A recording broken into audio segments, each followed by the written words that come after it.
In this video, I will be showing you how to make a copy of your version history here in Google Sheets.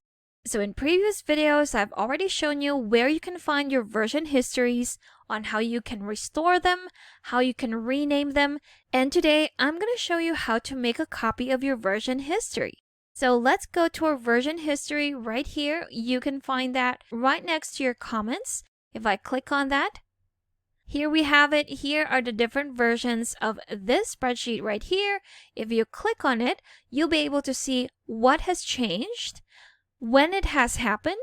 That will be including the date and the time and who has done those changes. So again, you can rename these as well, depending on which of these you want to rename. But again, this time we are just going to make a copy.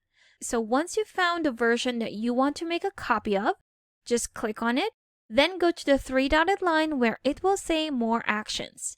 If we click on that, here we have three options: restore this version, name this version, and make a copy.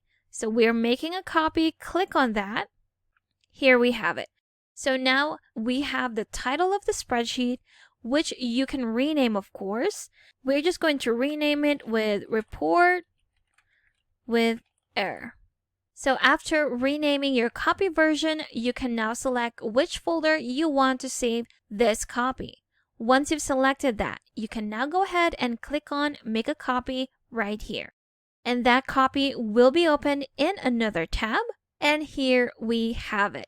So this is the version that we've made a copy of. If we go back to the original, here it is. So instead of restoring the version, which you don't really want to do because you have this version right here, which is the current version.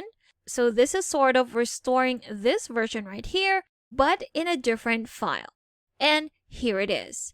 So one more time, if we're going to make a copy of another version right here, let's say this one, we've already filled in those zeros. If you want to make a copy of this, go to the three-dotted line where it will say More Actions on the right side of that version history. Then select Make a Copy at the end of your selection. Rename that version to any name you want. Let's say version history number 2. Again, select the folder where you want it saved and make a copy at the bottom right. It will open that on another tab where you have that version restored, but in a different file. And there you have it. We've successfully made a copy of two of our version histories from this file right here. And that's how you can make a copy of your version history here in Google Sheets. Thank you for watching this quick tutorial. Make sure to subscribe for more helpful videos, and I will see you in the next one.